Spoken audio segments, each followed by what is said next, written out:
Então, o sacramento que vamos hoje tentar fazer uma pequena colocação é o sacramento do matrimônio. É o sacramento da vida adulta. Há dois, aliás, na vida adulta: o sacramento da ordem, para os sacerdotes, e o sacramento do matrimônio, para os fiéis leigos. Isso não invalida que possa haver também o estado de solteiro dentro da igreja tranquilamente. Mas o sacramento do matrimônio é querido por Deus, porque logo no princípio do Gênesis nós escutamos: Deus os constituiu homem e mulher, e os dois formaram uma só carne. Não separa o homem o que Deus uniu. É um sacramento que a igreja preza e faz questão de manter, apesar da moda atual. É quase que fazer competição de quantos namorados eu tive, quantos maridos eu tive, etc. Eu, desde já, quero deixar bem claro que tudo o que eu falar aqui é para católicos. E o católico tem o direito de educar na fé qualquer um dos seus fiéis. Normalmente nós faríamos estas colocações ou nos nossos salões de formação ou nas nossas igrejas. Como não é possível, nós utilizamos este meio, que é um meio de comunicação público, mas eu faço questão de referir que é para o público católico. Por que eu faço essa ponderação inicial? Porque há posições na Igreja Católica que podem ser contra as leis do país. Eu vou-vos dizer uma posição muito antiga da lei católica, que é contra a lei do Estado. Objeção de consciência. Tem gente que nunca ouviu falar em objeção. Objeção é ficar oposto, não querer saber. Objeção de consciência é uma pessoa infringir a lei conscientemente, aceitando as consequências dessa infração. Um exemplo claro na Igreja Católica é o rapaz que foi convocado para o exército. E ele diz: não vou. Mas a lei diz que aos 18 anos tu tens que fazer a inspeção militar e, se o Estado precisar, tu vais para o exército. Ele pode dizer perfeitamente: eu não vou porque sou um objetor de consciência, não pego em armas, eu sou pacífico, não quero saber de exércitos jamais. Mas vais para a cadeia. Pois eu não vou para a cadeia. Quantos anos é preciso eu ficar na cadeia? Por ser objetor da consciência. Me ponham lá os anos que você quiser. Eu só não quero é pegar em armas. Objetor da consciência segue a sua consciência, a sua fé, mas tem que estar preparado para as consequências. Ora bem, na Igreja Católica nós podemos ter também situações assim, nesta questão matrimonial. Por quê? Porque nós podemos ser acusados de homofóbicos. Vocês são contra os gays, as lésbicas, os LGBT. Então, a lei brasileira diz que é um crime inafiançável. Então, eu quero desde já deixar claro que são orientações da lei da Igreja Católica para seus fiéis. A Igreja lembra que Deus os constituiu parelha, homem e mulher. Portanto, não há espaço para homossexualismo ou lesbianismo. Não há espaço. Agora, a Igreja entende. A Igreja acolhe. A Igreja é capaz de dizer: és bem-vindo. Mas a Igreja não promove o homossexualismo. A Igreja não defende homossexualismo. A Igreja não justifica o homossexualismo, por mais democrático que seja o sistema onde a Igreja esteja, por mais gente boa que seja a sociedade. A Igreja Católica jamais vai promover, vai justificar ou vai defender o direito de todo mundo ser homossexual ou ser lésbico, ok? É norma da Igreja Católica. Da mesma forma que o divórcio é uma norma da Igreja Católica, enquanto que na sociedade o divórcio é perfeitamente, quase, não é normal porque é sempre traumático, mas enquanto que o divórcio é o fim da família, e é por isso muitas pessoas se aproveitam do divórcio para constituir novas famílias, na Igreja Católica não existe divórcio. Você, uma vez casado legalmente, no sacramento do matrimônio, só a morte os pode separar. Portanto, mesmo que as pessoas digam, mas não deu certo, eu fui cada um porque eu não andava aos tapas, tudo bem, tens todo o direito de fazer o que tu quiseres. É livre arbítrio. Só que a Igreja Católica diz, estás cometendo adultério se tu deixas o teu marido, se tu deixas a tua esposa e vais com outra. Se tu deixas a tua esposa e ficas sozinho, não temos absolutamente nada que reclamar. A mulher era intratável, ele não diz, não aguento mais. Se separa da esposa, não há divórcio. Se separa, deixa ela, vai para a casa dos pais ou arranja uma casa para ele, só que não pode ter outra mulher. Isto segundo as normas da Igreja Católica. É claro que as condições pastorais são diferentes.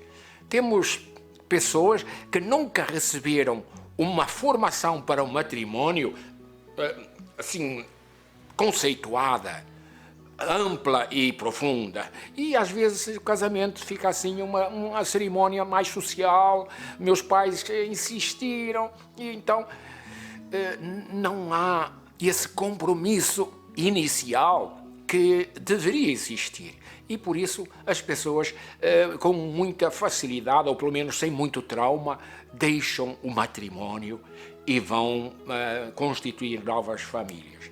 Estamos falando então do sacramento do matrimônio na visão católica. São precisas 3 condições. Não esqueçam que a Igreja Católica tem normas para você poder casar. Se você tem menos de 14 anos, nem a lei civil nem a lei católica permite. Com 14 até aos 16, só com a autorização do bispo e dos pais. Se tem 16 e não tem 18, os pais têm que dar autorização. Bispo já não precisa de dar autorização, mas os pais têm que dar até aos 18 anos. Ora bem, liberdade. O casamento só é válido se você está livre para casar. Isto significa 2 coisas.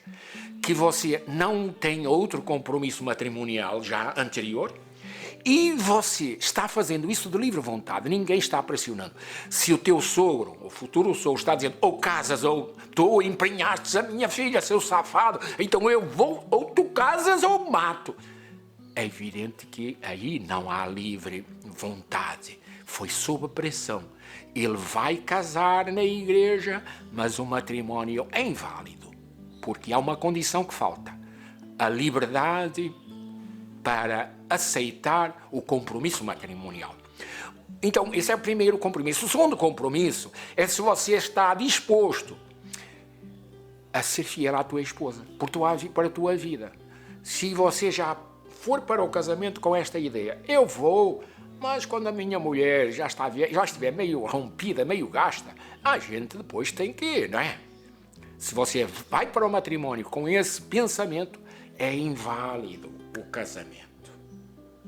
E depois tem uma outra, se você vai para o matrimônio e não está nem aí para ter filhos ou não ter filhos, se eles vão ser católicos ou não vão ser, isso não me interessa. Se tem prova de que ele terá falado isso para a esposa ou para a noiva, não está nem aí para filhos, não está nem aí para a educação da igreja, na igreja cristã, é evidente que esse matrimônio tem uma outra falha inicial que o torna inválido. As condições estão aí. Toda a pessoa que vai contrair matrimônio, antes que o sacerdote diga dê em um ao outro a mão direita, E para fazer a promessa matrimonial, o sacerdote pergunta a cada um essas 3 condições. Uma vez que eles aceitam essas 3 condições, dizendo com clareza assim, aí eles vão fazer a promessa matrimonial. Eu, fulano, te recebo fulana e te prometo ser fiel na alegria e na tristeza, na saúde e no coronavírus, apesar de que o coronavírus não pode ficar perto, mas na saúde e na doença, amando-te e respeitando-te todos os dias da minha vida. E a gente não sabe o futuro. Pois não, mas a tua intenção tem que ser de amar e respeitar. Pode não acontecer, porque ela pode dizer, mas é tua obrigação, é teu compromisso, é condição indispensável. Outra dimensão do sacramento do matrimônio. E a gente vai começar assim. No princípio, você é criança, a tua mãe, teu pai têm responsabilidades. Na hora da primeira comunhão, tu já dizes ao teu pai e à tua mãe, papai, agora eu também quero assumir. Agora a minha responsabilidade também. Quando você é crismado, você diz assim, não apenas eu quero ir para o céu, mas eu quero ser soldado de Cristo, eu quero que os outros também vão. Então eu vou ser um missionário, um discípulo de Cristo que trabalha pelo bem, pela verdade e pela paz. Esta é a proposta de Jesus. Quando você contrai matrimônio, aí você já está dizendo a Deus, não apenas eu quero, mas eu vou fazer com que o meu marido, se você é uma mulher, vou fazer com que o meu marido vá para o céu. E se Deus me conceder filhos, eu vou fazer de tudo para que eles também vão para o céu. Eu agora já tenho um compromisso não apenas comigo própria, de lutar no caminho da eternidade com Deus, eu tenho também agora obrigação de ajudar o meu marido a ir para o céu, os meus filhos a ir para o céu. Já não há mais esta responsabilidade individual de você encontrar o caminho de Deus. Tem que ser, portanto, tem que ser em família. Portanto, quando o teu marido diz, vai tu mulher e reza por mim, ele está falhando profundamente e a mulher tem que dizer, espera, eu prometi para Deus que nós iríamos trabalhar juntos para levar o casal e os filhos para Deus. É melhor pensares nessa tua atitude. Então a esposa, normalmente que é mais religiosa, ela vai encontrar no marido uma resposta destas. Vai tu, reza por mim. Lembremos-nos então, ela tem responsabilidade de levar você para o céu. E por isso é que ela tem que insistir. E nós temos que entender isso. Claro que às vezes é o marido que tem mais sensibilidade religiosa e é ele que faz questão de dizer, ei, vamos para a igreja, vamos a nos formar na fé e vamos cumprir o nosso o mandamento dominical.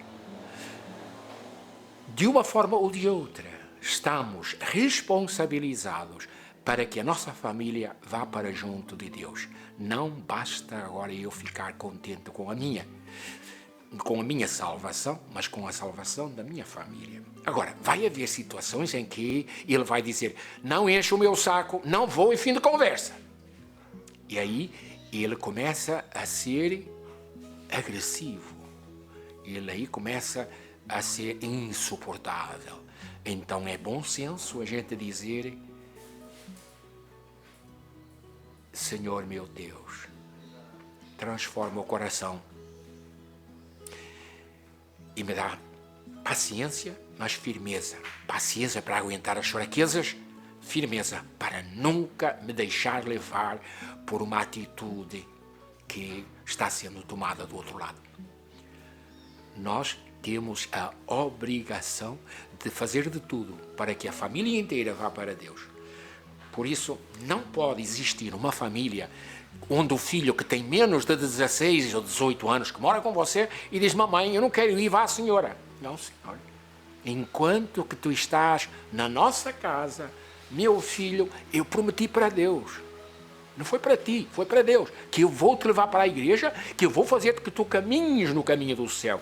Quando tu fores de maior, vai ser muito triste para mim eu te ver afastado de Deus. Mas aí já é mais a tua responsabilidade. Mas até a tua maioridade, cabe a mim e a teu pai segurar-te no caminho do céu. Depois, eu vou lamentar se tu saíres, mas eu não posso forçar. E mais, se ele tem mais de 18 anos, mas mora em tua casa, ele tem a obrigação de te respeitar. Tem a obrigação de te respeitar. E ele já tem liberdade de consciência, sim senhor. Mamãe, eu não vou. Tudo bem, mas não pode tratar a mãe mal. Se mora em tua casa, ele tem a obrigação moral de respeitar a mãe enquanto morar debaixo do mesmo teto. Voltamos ao sacramento do matrimônio. O homem foi criado para viver numa sociedade. E a célula social mais elementar é a família. Homem e mulher se juntam por necessidade sexual, por necessidade de proteção, por necessidade de emocional. A gente sente-se bem com o outro. Então, são diversas as motivações que levam o homem e a mulher a se unirem em matrimônio. Em matrimônio não, em casal. Com o sacramento do matrimônio, a bênção é derramada no casal e as dificuldades têm mais possibilidades de serem superadas.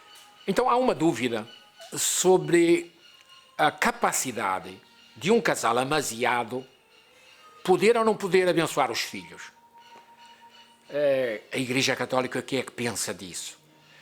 É claro que vai haver um sacerdote, um bispo, que vai dizer que Deus é super misericórdia e, portanto, é evidente que a bênção nunca se perde. Eu penso assim, se tu é pai, se tu é mãe, tu tens o direito de dar uma bênção, com certeza.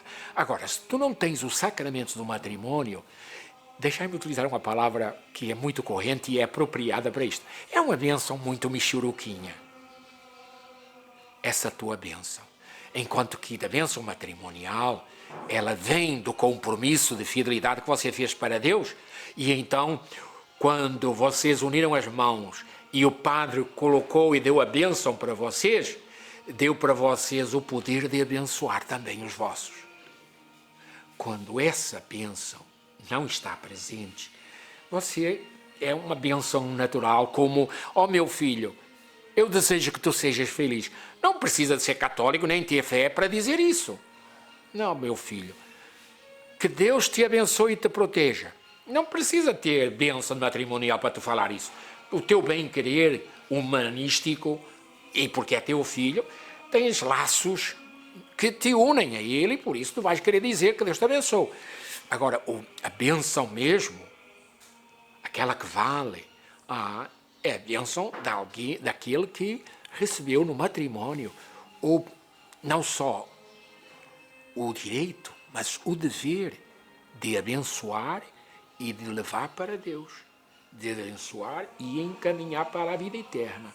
Então, a bênção matrimonial dá ao casal a plenitude da bênção. Quem não é casado tem um desejo, né? Deus te dê sorte, meu filho. Deus te dê sorte, não é de Deus. Deus não dá sorte, Deus dá a bênção. Que Deus te proteja, que Deus te abençoe. Então, quando tu dizes, você teve muita sorte, se você é uma pessoa de fé, você vai saber corrigir imediatamente, diz, não, foi a bênção de Deus.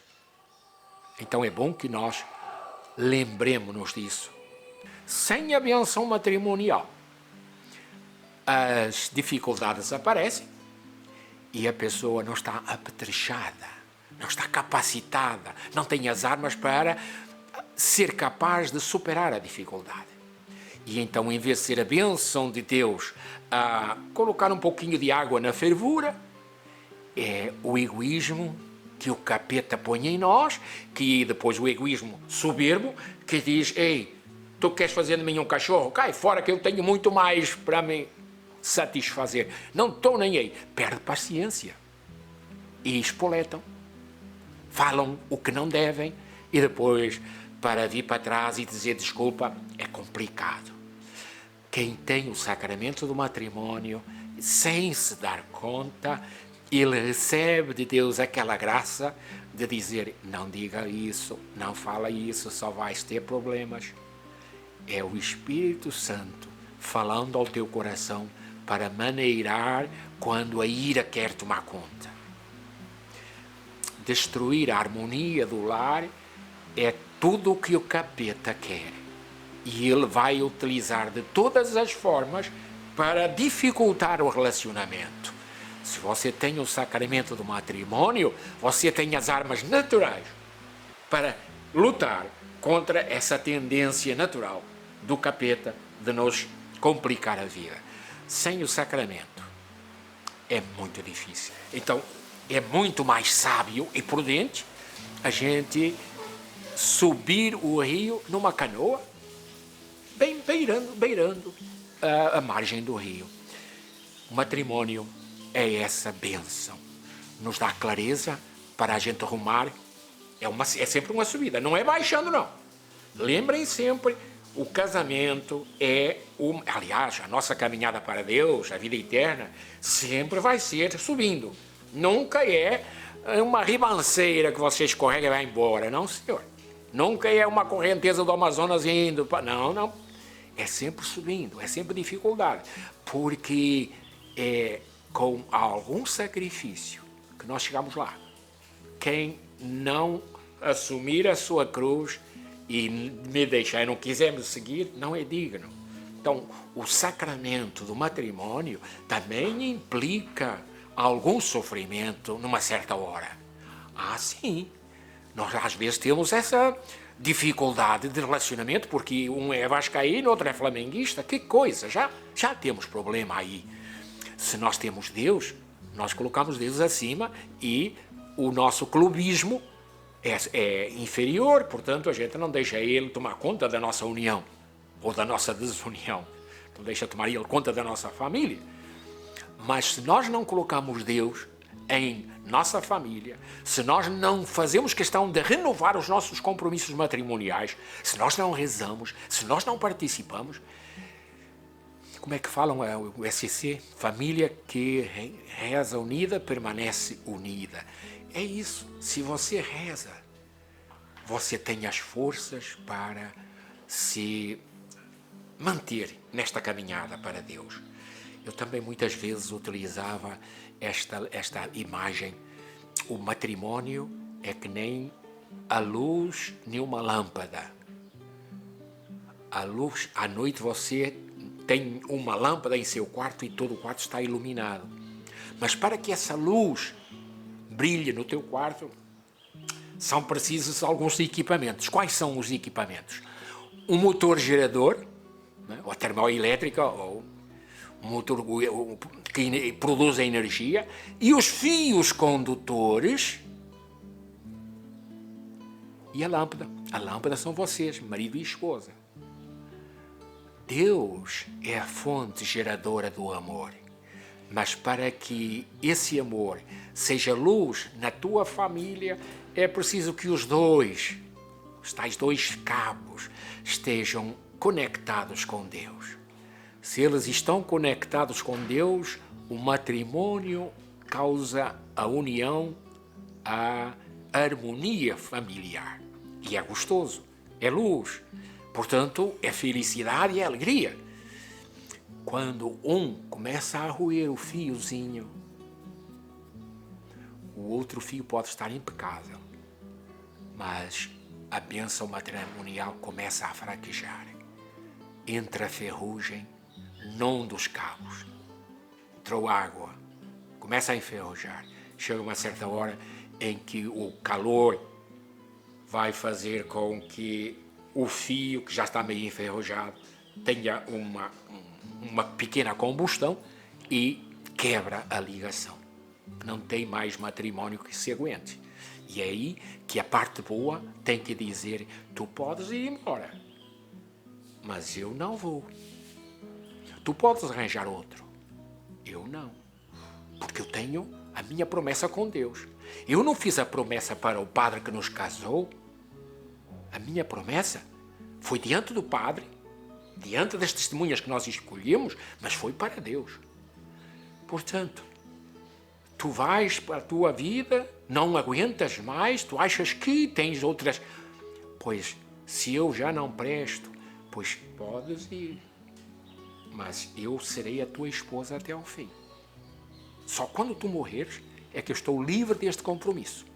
Se eu morrer primeiro, pois então eu serei a tua esposa para toda a minha existência.